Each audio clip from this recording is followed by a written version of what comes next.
Quelle place pour la vertu au cinéma? Dans un des chapitres des frères Karamazov de Dostoïevski, vers le début du roman, Grigori, le domestique de Fyodor Pavlovitch, le père des frères Karamazov, évoque à table une histoire qu'il vient d'entendre à l'épicerie. Il s'agit d'un soldat russe qui aurait été capturé par des soldats asiatiques, et à qui l'on aurait sommé de renier sa foi orthodoxe et de se convertir à l'islam pour sauver sa vie. Le soldat en question refuse et est abattu. Dans les journaux, voilà qu'il est présenté comme un héros martyr. Ce récit engendre un débat autour de la table. Certains vantent sa non-résignation, mais d'autres, comme Smerdiakov, le fils adoptif de Grigori, au contraire, voient cela comme de la stupidité. Pour lui, il aurait pu abjurer sa foi sans le penser vraiment, se convertir sans le penser vraiment, puis une fois sa vie sauve, œuvrer pour le bien et ainsi en quelque sorte racheter ce petit moment d'égarement. Dieu aurait parfaitement compris son geste et l'aurait pardonné, et il aurait sauvé sa vie tout en continuant à agir de manière pieuse ensuite. En bref, son sacrifice est fortuit et ridicule. Mais pour d'autres, accepter ouvertement de renier sa foi et ses valeurs est un acte impardonnable, qu'il ne faut jamais donner à l'ennemi, même pas un peu. Dans ce chapitre, Dostoïevski illustre bien le paradoxe émis par un personnage campé dans ses valeurs immuables. Est-il un idéal de vertu à atteindre qu'il faut célébrer, ou bien tout le contraire, est-ce stupide? Cela s'agit-il d'un sacrifice tout à fait vain qui ne produit rien?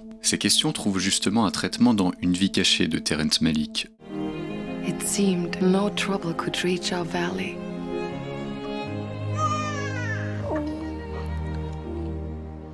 We lived above the clouds.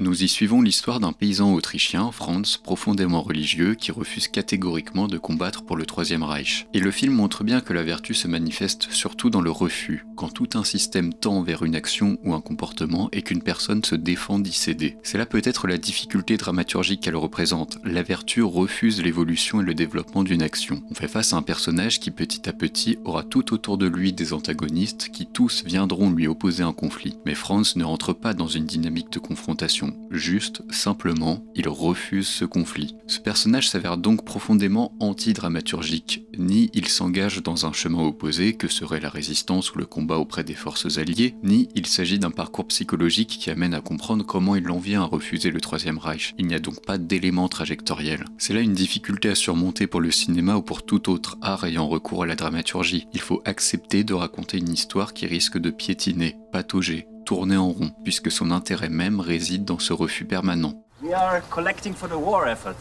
I see. Well, I'm sorry,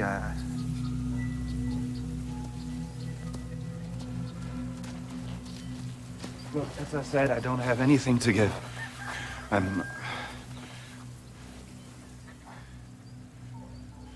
Please, no. Et le film de Malick montre bien justement le caractère agaçant que peut avoir le personnage dit vertueux, justement car, pendant 3 heures, il ne cède jamais à rien du tout, même pas à la plus petite décompromission. Il ne justifie jamais non plus son refus, c'est simplement un principe qu'il a au fond de lui et qui le guide. Alors, dans une vidéo précédente, j'avais tout de même émis mes réserves quant à l'exécution, au style Malick en un sens, à sa manière de filmer, qui, à mes yeux, enlève de la force au propos. Je le pense toujours, mais en termes d'histoire, de dramaturgie, je trouve que Malick réussit son film brillamment. Justement car par le temps long et la descente subtile vers la plus petite décompromission, il montre bien à quel point la vertu tient parfois dans la micro-décision. Au départ, Franz est mobilisé et il refuse. Ensuite donc on vient de force le chercher et toujours il refuse de s'engager. Emprisonné, il continue de refuser. On le tente alors en invoquant l'impact de sa décision. Pense à ta famille, à tes proches, qui subissent ce côté borné qui ne t'amène rien de bien. On le tente aussi par la provocation. Au fond, si tu refuses de combattre, c'est que tu es lâche. Et enfin, on en vient même à se montrer à l'écoute. On comprend, tu es religieux et tu refuses de tuer. Alors on te propose d'être mobilisé, mais en tant qu'infirmier, dans un hôpital pour soldats. Tu ne tiendras aucune arme, tu ne tueras personne, et même plus, tu sauveras des vies. Comment être contre ? Seulement, cette proposition vient aussi avec le fait d'avoir à signer un papier qui indique l'adhésion au combat en cours. Mais tu peux le signer sans le penser, c'est juste un bout de papier, dira-t-on. Mais cette moindre action, cette moindre petite compromission envers l'ennemi est impensable. Will I be required to swear loyalty to Hitler? Somebody who takes that sort of thing seriously. I can't.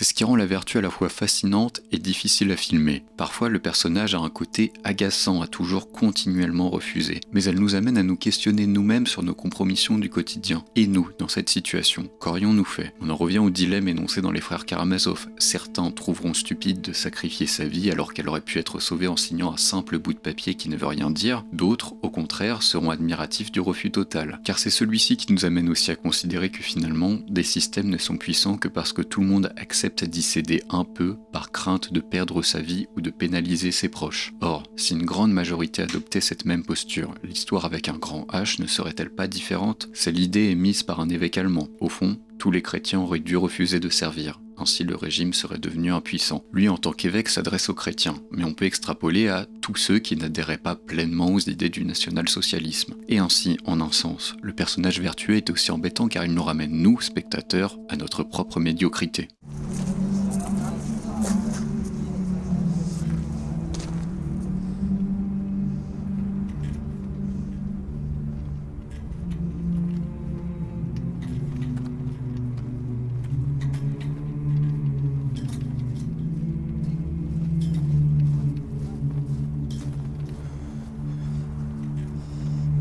Ça me fait penser à Grande peur et misère du Troisième Reich de Bertolt Brecht, pièce de théâtre écrite entre 1935 et 1938. Dans une succession de scènes disparates, l'écrivain allemand montre à quel point la peur s'étend peu à peu dans ce régime basé sur la délation. Ainsi, des parents peuvent accepter de placer son enfant dans les jeunesses hitlériennes, pas par conviction, mais car l'enfant y mangera mieux et pourra même voyager à la campagne. Et même s'il y a de la propagande, on continuera à l'éduquer avec nos principes, jusqu'au jour où, finalement, on se retrouve à craindre pour sa vie. Et si notre propre enfant venait à nous dénoncer au régime, comme ça s'est vu à plusieurs reprises? Et si la propagande hitlérienne prenait l'ascendant sur notre éducation personnelle? On peut partir d'une petite compromission. Il ne fait rien de mal, il y mangera mieux, il sera bien encadré. Mais par celle-ci, innocente aux premiers abords, on peut se retrouver victime d'une mécanique qui a dépassé les intentions initiales. Tous les rapports sont sous le coup, on pourrait dire, de la censure, de l'autocensure, de la surveillance, d'une sorte de paranoïa généralisée, et où les humains se censurent eux-mêmes et entrent dans des rapports où arrive la question du mensonge, presque, on pourrait dire,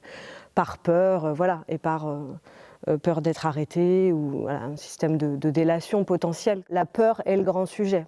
Et ce refus de la petite compromission ne s'applique pas uniquement à des grands moments historiques, comme peut l'être la Seconde Guerre mondiale. C'est ainsi que certains films peuvent montrer de manière beaucoup plus banale comment cette position vertueuse peut s'articuler au quotidien dans des situations d'apparence beaucoup plus anodines. C'est le cas par exemple dans le film Gertrude de Karl Theodor Dreyer, qui adapte ici une pièce de théâtre. Le film était le sujet d'une de mes vidéos il y a 2 ans. J'y évoquais notamment le fait que Gertrude était une héroïne tragique au sens défini par Aristote dans la poétique. La tragédie est l'imitation d'une action noble conduite jusqu'à sa fin. Pour Gertrude, il s'agit simplement et banalement de relations amoureuses. Mais ça marche tout aussi bien que dans une tragédie grecque, où une Antigone veut à tout prix enterrer son frère envers et contre son oncle Créon au pouvoir. Car Gertrude croit dans un amour idéal et absolu, dans la passion qui ne s'éteint pas, dans la relation hors de toute compromission. C'est ainsi qu'elle quitte son mari au début du récit, car la flamme n'est plus là. Au contraire, elle s'entiche d'un jeune compositeur qu'elle rejoint ensuite. Mais le compositeur, lui, ne voyait qu'en Gertrude une amante. Il a une femme, s'apprête à être père, et ne compte pas la quitter pour elle. À nouveau, Gertrude met fin à une relation qui ne pourra être totale. Et vient alors même le moment de la proposition de compromission. Son mari, s'apprêtant à devenir ministre, lui demande de rester juste pour son image. Ils seront amis, mariés, ensemble pour les mondanités, mais elle sera totalement libre d'avoir ses amants et de fréquenter qui elle veut. Une proposition que peut-être beaucoup accepteraient. Bon niveau de vie, confort, accès à la haute société, et tout cela avec liberté de fréquentation amoureuse pour peu qu'elle soit discrète. Mais elle ne peut se résoudre à cette idée. Contrairement aux autres, elle n'accepte pas les concessions en amour. Ce doit être parfait ou rien. Et à la fin, Gertrude est vieille et seule. Oui, le dilemme revient et la question se pose. Cette obstination valait-elle le sacrifice de sa vie sentimentale? Aurait-elle dû accepter quelques petites compromissions pour vieillir avec quelqu'un à ses côtés, quitte à ce que tout ne soit pas parfait? Ou au contraire, est-ce tout à fait noble d'avoir envers et contre la résignation habituelle campé sur sa position au fil du temps? Se kun på mig. Er jeg smuk? Nej. Men jeg har elsket. Se kun på mig. Er jeg ung? Nej. Men jeg har elsket. Et même dans une veine encore plus quotidienne, il y a le personnage de Delphine dans Le Rayon Vert d'Éric Romer. François Bégodeau, dans son podcast La gêne occasionnée sur une vie cachée, évoque justement ce rapprochement entre Franz et Delphine. Elle aussi, à son échelle, est une sainte par son refus de la compromission. Delphine souhaite rencontrer l'amour, mais elle ne veut pas qu'on lui force le destin. Il faut que cela arrive par hasard, de façon inattendue. Son idéalisme se transmet en agacement pour son entourage. Elle refuse les rencontres arrangées par ses proches, elle se plaint de ne plus avoir de plan pour voyager, mais refuse quand on lui dit qu'elle peut voyager seule car simplement, ça l'ennuie, ce n'est pas comme ça qu'elle voit le voyage. Et bah pars toute seule. Rien dur, les vacances toute seule. Bah écoute, tu rencontreras bien des gens là-bas. Mais où là-bas? Non, je sais pas, tu te rends pas compte. Je sais pas. Toutefois, ça lui arrive de céder rapidement. Par exemple, elle part seule à la montagne, puis rentre le jour même, tant à la fois elle s'ennuie, mais aussi doit s'en vouloir d'aller contre ses principes. Et le film montre bien à quel point la personne idéaliste peut être vue comme une rabat-joie. Malgré les solutions de compromission apportées, Delphine refuse systématiquement. Elle semble toujours vouloir que cela se passe comme elle aimerait que les choses se passent. Sauf que la majorité, plus pragmatique, sont à lui rétorquer justement que la vie ce n'est jamais un déroulé idéal, et qu'il faut lâcher du lest. Alors toi, t'es Capricorne. Ouais. Sans vouloir tomber dans les schémas, à attendre le soi-disant prince charmant, vous êtes toujours seul et on dirait que ça vous déprime. Ouais. Quel cercle vicieux. Mais quoi faire contre votre obstination caractéristique? Mais je m'obstine pas, c'est la vie qui s'obstine contre moi. C'est là que la vertu s'exerce pleinement, cette obstination caractéristique. Si je disais plutôt qu'elle représentait un dilemme dramaturgique par cette position de refus permanent, je dois tout de même dire qu'elle trouve justement sa solution de déploiement dans cette dimension tragique. Comme dans les tragédies grecques, cette poursuite d'une action ou d'une position que l'on juge noble et sur laquelle on ne peut céder du terrain crée en réalité une situation de conflit ou tension permanente. Et comme dans la tragédie grecque qui visait la catharsis en nous montrant des personnages vertueux, on nous confronte à notre propre système de valeurs. Il nous amène à nous questionner, et nous, dans nos vies, quelles sont nos positions intransigeantes, dans quel domaine je cède, et dans ces domaines, suis-je en train de trop céder même? À quel moment dans ma vie me suis-je compromis en raison d'une crainte quelconque? Était-ce un choix raisonnable? Cela en a-t-il valu la peine? Le personnage vertueux, par son obstination et sa force de résistance contre son entourage, établit un miroir de nous-mêmes, de nos choix, de nos compromissions et de nos imperfections.